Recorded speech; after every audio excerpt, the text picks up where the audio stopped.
Good afternoon, everyone. Darren Sherbaum, Interim Chief of the Atlanta Police Department. Appreciate you being here to inform your viewers. I'm sitting here once again before a microphone speaking to citizens of this city regarding from what the initial information from the investigation shows is that anger at a time that a handgun is introduced leads to tragedy.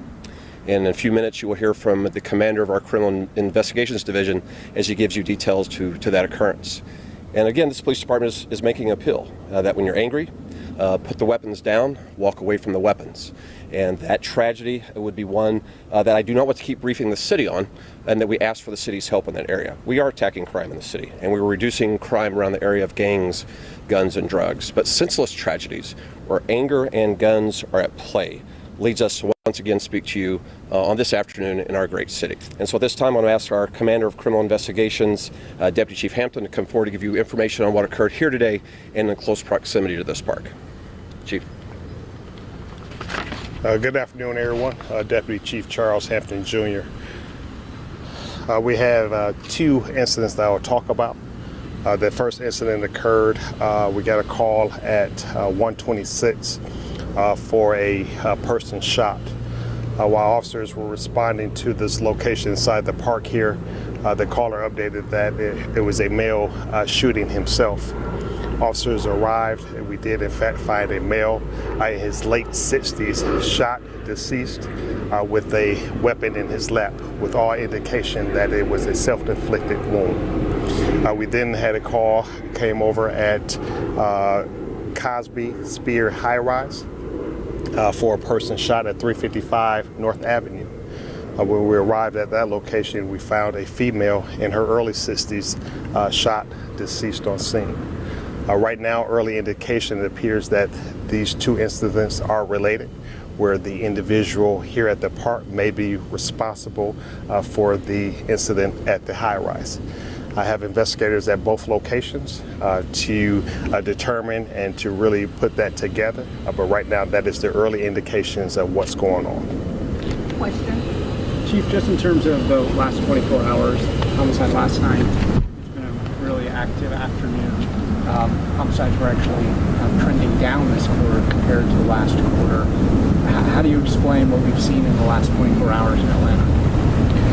You know, you're actually right. When you look at the homicide trends, they've been actually decreasing since April of this year and are on course at some point to actually go negative over this time last year. But anger is so hard for this police department to predict. We don't know when there's going to be an angry moment that arises and a handgun's introduced. We have been very successful in tackling the gangs that are present in the city that are impacting and driving violent crime. We are shutting down drug dealing operations in this city that is driving crime.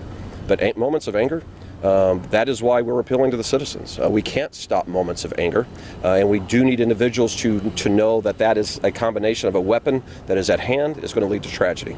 And I'll tell you what, we also want to thank those that are calling 911 when you see something and you know something. Just our ability to get a clear picture of what occurred today was because citizens took note of something that was unusual and made a 911 call and provided us very critical information to this investigation. Citizens' involvement is another reason we're reducing crime in the city, and the activation of neighborhood watches, court watch, that's also a contributor to the shrinking crime trends that we're seeing in Atlanta this year.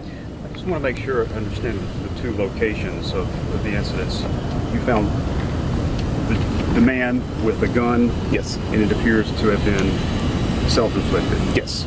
So is this a murder-suicide investigation? Again, that's how we'll handle it. And again, we have detectives at both scenes, and once they finish processing scenes and compare notes, I'm pretty confident that that's what we'll determine. And where was the woman found? Can you give me that address again? The address is 355 North Avenue. Is that a apartment complex? It's a high-rise community. High-rise, okay. Yeah. It's called Cosby Spear High Rise. Cosby Spear High-rise. Yes. Okay. Do you know the relationship at this point, or is that still It's still under investigation. And she was shot, the female in her early 60s. Yes. Found shot. Yes. And where was the man found again? In the park right behind me. Right here in this park? Yes. Okay. The MLK shooting, can you speak to that one, 2524? Do you know the circumstances of that shooting? Yes.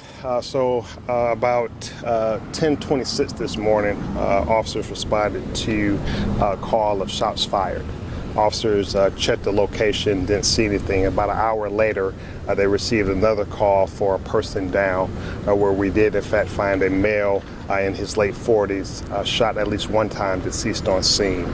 So I have detectives out at that scene, processing that scene, trying to figure out what's going on. We are getting early indications that we may have a car that could possibly be involved. And we had 4 individuals inside that vehicle that we're kind of talking to. Not sure if they are responsible for that homicide, but we'll take them down to headquarters to see if they had any involvement at all. So that's all we have on that call. Chief, this if not today, very close to the anniversary of Piedmont Park last year. People are going to think about that. Do you have anything to say to two in the park, close to the park? People might be feeling nervous about these both happen so close. And Chief Hampton can speak to the investigation. These are not related whatsoever. We know the parks are safe in Atlanta. They are statistically the safest places to be. I live next to a park of the city. I'll probably be in that park tonight when I go home. This was a continuation of another incident not related to this park. It just happens to be where it tragically ended and has no relation to any way to the activity. Once we leave, people return to the basketball courts, people return to the tennis courts, because that is where we as Atlantans share our afternoons, our evenings, and our weekends as our parks. And again, it's important to say that, again, this incident here at this park can very definitively say that it was self-inflicted. The violence was someone taking their own life, was not any type of violence where he was a target individual. So that there is a clear distinction between the two. And I may have missed it, but the relationship between the man and the woman. It's right now we have not determined that. That's still under investigation. How was he found? There was some question about he was in a wheelchair, And again, I don't want to go into specifics. Some of this information we have yet to do any type of make any notification we can. And so I'd rather not go into the more specifics of how we found individuals. Right there. So I have anything else? Can we also ask about the one at Atlantic Station today? Sure. There was a shooting call at Atlanta Station. The officers responded to the area of 17th and State Street on an individual shot in his early 20s. What we did determine is that the incident happened inside of an apartment at Atlanta Station. And what we determined is a group of friends were playing with a gun. During the course of playing with the gun went off, striking the victim one time, and he was transported to a hospital where he was rushed to surgery and currently in critical condition. But as Chief said, again, we gunplay. Again, it's tragic in our city. We have the proliferation of guns, and we're just asking people to be responsible when handling a weapon. But that's what that incident was from 17th Street. Okay, thank you. The name of this park? Central Park. Thank you, everyone. Thank you. Thanks, Chief.